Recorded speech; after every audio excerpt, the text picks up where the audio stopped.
Sobat Improvement. Banyak perusahaan bertanya, kenapa masalah saya tidak kunjung terselesaikan? Kenapa masalah saya sering terulang? Akibatnya perusahaan sibuk dengan kegiatan memadamkan kebakaran, menyelesaikan masalah yang terus terulang. Oleh karena itulah saya mencoba membahas 4 penyebab dan solusi bagaimana supaya masalah bisa terselesaikan sehingga perusahaan tidak terjebak di manajemen pemadam kebakaran. Yuk kita simak lebih detail mengenai topik kenapa masalah sering tidak terselesaikan. Penyebab pertama, ketika terjadi masalah, kita seringkali mencari siapa yang salah, siapa yang harus bertanggung jawab. Akibatnya, kita sibuk saling menyalahkan satu sama lain. Inilah penyebab pertama kenapa masalah tidak kunjung terselesaikan. Kita seharusnya fokus menganalisa dan mencari penyebabnya, bukan mencari siapa yang salah. Ciri-ciri perusahaan yang sering terjebak untuk mencari siapa yang salah adalah sebagai berikut. Jadi ketika ada masalah, fokusnya mencari orang, siapa yang harus bertanggung jawab. Kalau ini dilakukan, akibatnya akan terbentuk budaya saling menyalahkan. Jadi ketika ada masalah, saling todong-todongan siapa yang harus bertanggung jawab. Kemudian akan terjadi defensif karena orang secara prinsip tidak mau disalahkan. Jadi ketika kita membahas masalah, itu yang terjadi adalah argumen menyalahkan dan argumen tidak mau disalahkan. Bukan duduk bersama mencari penyebab masalahnya. Kemudian budaya jelek berikutnya adalah orang menjadi tertutup. Ketika ada masalah, masalah itu disembunyikan karena berpikir masalah itu adalah aib. Ketika saya cerita, berarti saya cerita aib saya. Jadi orang takut disalahkan. Atau ketika menceritakan masalah, takut disangka menjerumuskan orang atau menceritakan kejelekan orang. Inilah ciri-ciri perusahaan yang ketika ada masalah itu sibuk mencari siapa yang salah. Seharusnya tidak sibuk mencari siapa yang salah, tapi kita duduk bersama menganalisa penyebab masalahnya apa. Lalu bagaimana solusi untuk mengatasi masalah ini? Kita harus merubah mindset. Jadi ketika ada masalah, jangan salahkan orang, salahkan sistemnya. Sistem belum bersifat pencegahan. Jadi kita fokus menganalisa kelemahan sistem, bukan mencari kesalahan orang. Dengan cara ini maka orang tidak akan merasa disalahkan dan orang akan terbuka untuk menceritakan masalah karena arahnya tidak menyalahkan orang. Lalu bagaimana untuk membentuk budaya seperti ini? Kita harus membentuk pola pikir. Pertama dari pemimpinnya dulu. Pemimpin jangan alergi terhadap masalah. Kalau pemimpin alergi terhadap masalah, kalau pemimpin ada masalah marah-marah, nanti akhirnya orang tidak mau cerita ketika ada masalah. Dan ujungnya pemimpin hanya mendapatkan informasi yang baik-baik saja atau informasi yang manis-manis saja. Kalau ini terjadi, akibatnya pemimpin akan terkena diabetes pemimpin karena hanya menyenangi yang manis-manis saja. Kemudian pola pikir berikutnya adalah kita harus melihat masalah itu sebagai peluang, bukan sebagai aib. There is no mistake, only lesson.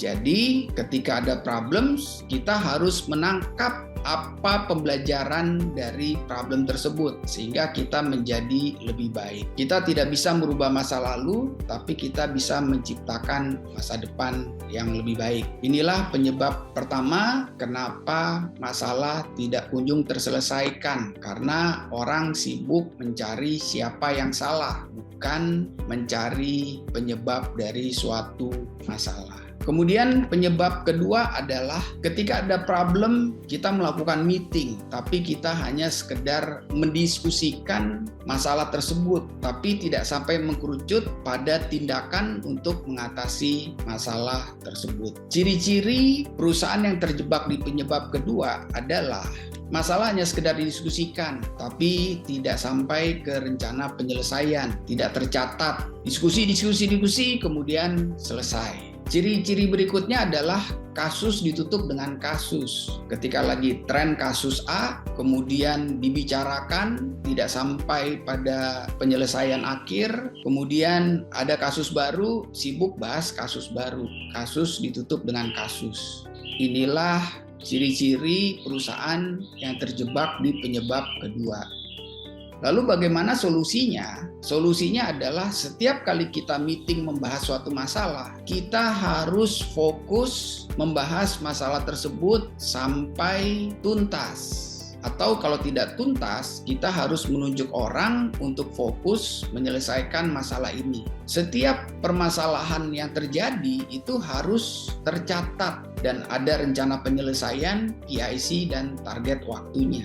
Dengan kita mencatat permasalahan yang ada, PIC dan target waktunya, maka kita bisa mengontrol penyelesaian masalah tersebut sampai tuntas, sampai selesai. Selain mencatat, kita juga harus memonitor penyelesaian masalah tersebut sampai selesai. Jika belum selesai, maka akan terus open di dalam catatan yang kita miliki. Itulah yang harus dilakukan sehingga masalah tidak sekedar didiskusikan, tapi diselesaikan hingga tuntas. Penyebab ketiga adalah kita hanya menghilangkan gejala masalahnya, bukan akar masalah. Ketika kita pusing, kita minum obat pusing. Gejala pusingnya hilang, tapi kita tidak mencari akar masalah dari pusing. Ciri-ciri penyebab ketiga hanya menghilangkan gejala, bukan akar masalahnya, adalah kita fokus pada gejala, bukan pada akar masalah. Kita fokus pada pusingnya, bukan pada penyebab pusing.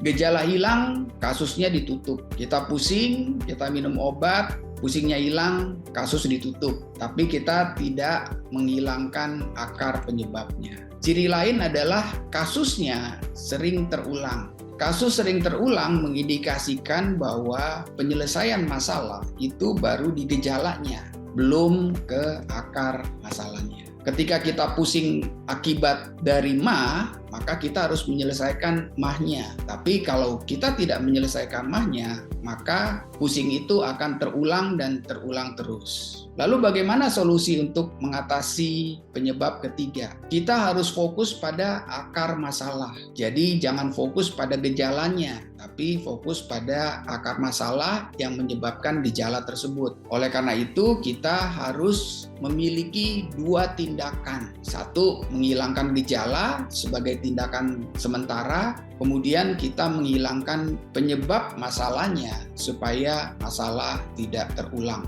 Ini adalah contoh bagaimana kita tidak sekedar memadamkan api atau kita tidak sekedar melakukan perbaikan terhadap gejala. Tindakan yang kita lakukan itu hanya sebatas terhadap gejalanya. Gejalanya hilang, tapi kita tidak menghilangkan penyebabnya. Karena hanya bersifat menghilangkan gejala, tidak menghilangkan penyebab, nanti masalahnya bisa terulang. Contohnya adalah sebagai berikut. Ketika kita sakit, kita perbaikan terhadap gejalanya. Minum obat untuk memperbaiki gejala. Seperti tadi, pusing, kita minum obat pusing. Sehingga hasilnya sembuh atau gejalanya hilang. Ketika terjadi kebakaran, kita melakukan pemadaman api, perbaikan terhadap gejalanya. Hasilnya kebakaran padam, tapi kita tidak mencari tahu apa penyebab kebakaran, sehingga bisa terulang dan terulang lagi. Ketika terjadi salah kirim, kita mengirim ulang. Ini adalah perbaikan terhadap gejala. Hasilnya, barang yang salah kirim sudah menjadi benar, gejalanya hilang, tapi kita tidak menghilangkan penyebabnya. Perbaikan terhadap akar masalah atau penyebab masalah itu dilakukan terhadap akarnya. Karena kita melakukan perbaikan terhadap akar, akibatnya masalah tidak terulang. Ini adalah contohnya. Misalnya tadi, kita sakit mah. Apa penyebab kita sakit mah? Makan tidak teratur misalkan. Karena penyebabnya makan tidak teratur, maka kita melakukan tindakan perbaikan makan yang teratur.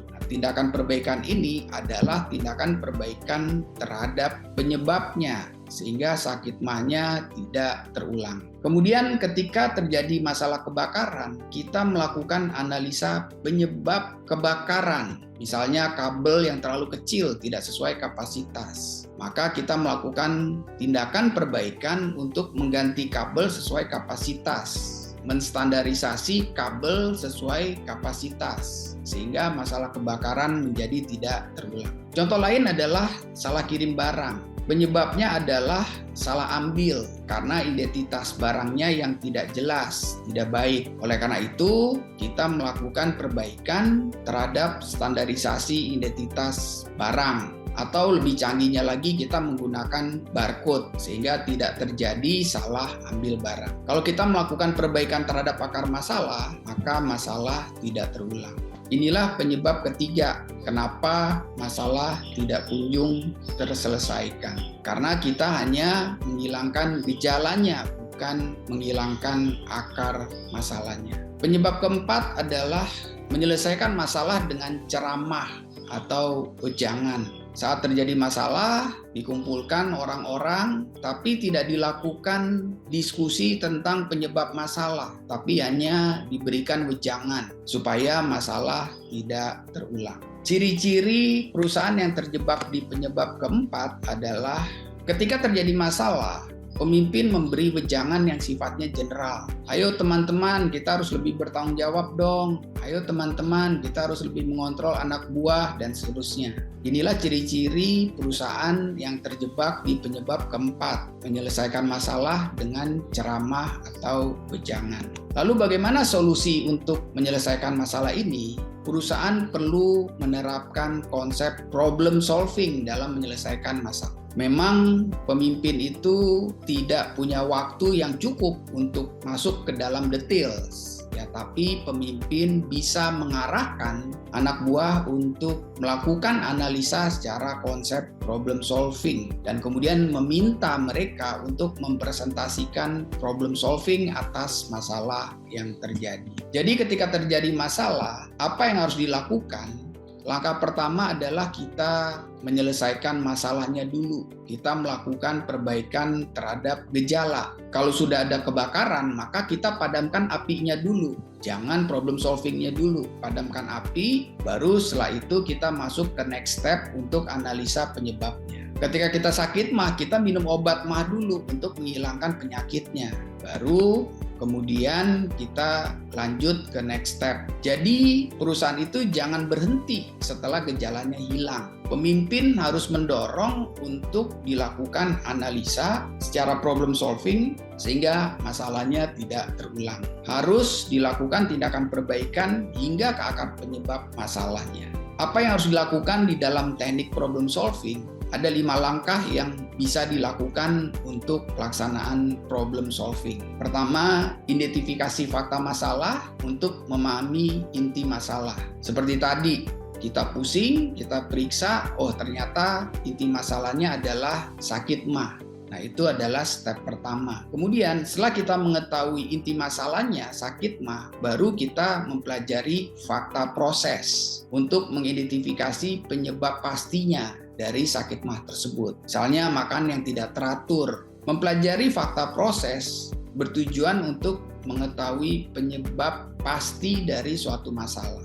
Contoh tadi adalah makan yang tidak teratur. Maka penyebab pasti dari masalah pusing tersebut adalah makan yang tidak teratur. Pusing adalah gejala, kemudian kita memahami inti masalahnya, ternyata inti masalahnya adalah sakit mah. Kemudian kita mengidentifikasi fakta proses, kita menemukan bahwa penyebab sakit mah itu adalah makan tidak teratur, sehingga kita tahu penyebab pastinya, makan yang tidak teratur. Setelah itu kita lakukan tindakan perbaikan terhadap penyebab pasti. Melakukan perbaikan terhadap penyebab pasti itu baru tindakan nomor 3. Kita harus melakukan tindakan nomor 4, yaitu mengevaluasi efektivitas tindakan perbaikan yang telah dilakukan terhadap penyebab. Apakah masalah masih terulang atau tidak?